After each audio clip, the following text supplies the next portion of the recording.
Ambassador Zephyrian's translator implant struggled with the human expression as Captain Saracen stepped off the shuttle onto the crystalline surface of Kythera Prime.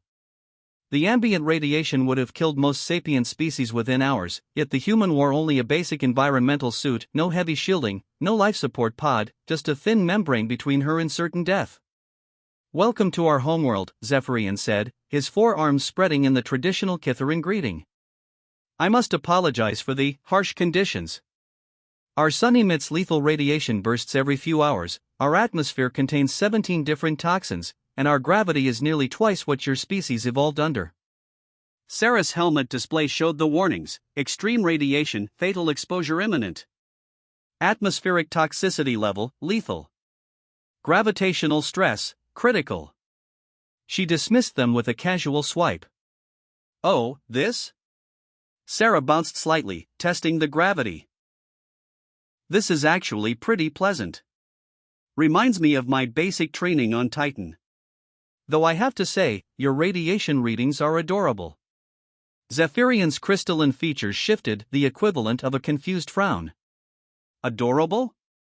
Well, yeah. My grandmother grew up near Chernobyl after the cleanup efforts. This is maybe a third of what she dealt with daily." Sarah paused as her suit's Geiger counter clicked rapidly. "Actually, hang on." She reached into her pack and pulled out what looked like a small electronic device. "What is that?" Zephyrian asked, backing away instinctively. "Oh, just my phone. The radiation is giving it a nice charge boost.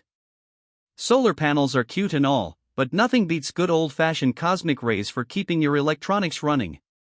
She held up the device, which now showed a full battery. "See? Your Deathworld is basically a wireless charging station for human tech." The Kytheran delegation exchanged what their species considered nervous glances. A rapid shifting of their crystalline skin from blue to yellow. They had spent months preparing for this first contact, assuming they would need to provide massive life support systems for the fragile aliens.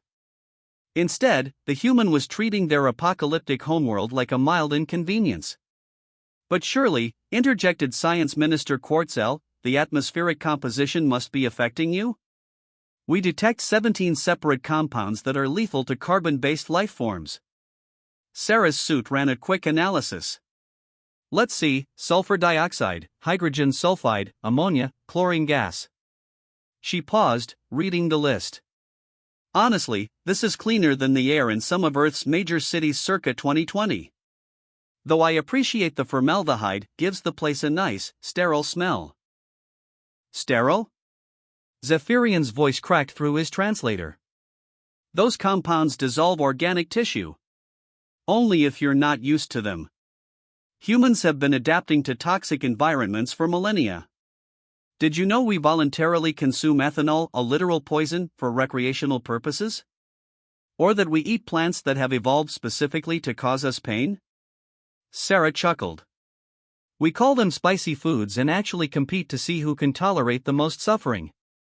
The delegation was beginning to understand why the Galactic Council had classified humans as a Class 9 anomalous species in their database.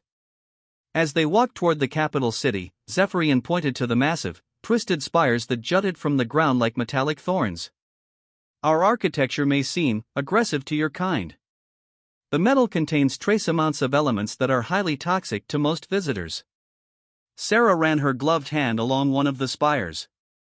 "Nice. The iron content reminds me of home. Though you might want to add some rust, really brings out the aesthetic." She paused, noticing something. "Is that naturally occurring uranium in the foundation?" "Why yes," stammered Quartzel. "We mine it from our core. Most species require extensive protective equipment just to—" "Oh, we love uranium. Built our first really efficient power plants with it. Created some spectacular explosions too." Sarah's tone was conversational, as if discussing the weather. "Though I notice your enrichment process could use some work. This is barely weapons grade." The word weapons caused an immediate shift in the delegation's coloration to deep red, their species' expression of alarm. "You weaponize radioactive materials?" Zephyrian asked weakly. Well, not anymore. Mostly. We found fusion was cleaner for daily use, though we kept a few of the uranium ones around for special occasions. Sarah shrugged. Mutually assured destruction, it's a human thing. You probably wouldn't understand. They reached the city center, where massive storms raged overhead, crackling with electrical energy that could fry most Starship navigation systems. Citizens moved between buildings through heavily shielded tunnels. The storms, Zephyrian explained, generate approximately 40 million volts of electricity. We must take shelter when. Sarah had stopped walking and was staring up at the swirling tempest with obvious delight. Now that is beautiful. It's like a permanent aurora. She began pulling out her phone again. Mind if I get some photos? The folks back home are going to be so jealous. You find our death storms beautiful? Are you kidding? We have entire tourist industries built around watching much smaller electrical storms. Lightning photography is a huge hobby. She snapped several pictures as bolts crashed nearby. Though I have to ask, have you ever tried flying through these? Flying through them? The entire delegation took several steps back. Oh man, you're missing out. We have these things called storm chasers who literally drive vehicles into tornadoes for fun. This would be like Christmas morning for them. Minister Quartzel's voice was barely a whisper. Your species flies into natural disasters for entertainment? Well, some of us do. Others prefer jumping out of perfectly good aircraft, or diving to crushing depths in our oceans, or climbing mountains where the air is too thin to breathe. Sarah paused thoughtfully. Come to think of it, we might be the weird ones in the galaxy. As if summoned by her words, another shuttle descended through the storm, its pilot apparently unconcerned by the millions of volts crackling around the hull. The craft landed smoothly, and outstepped 3 more humans carrying what appeared to be scientific equipment. Sarah called the lead scientist, Dr. Martinez. You've got to see the readings we're getting from orbit. This place is incredible.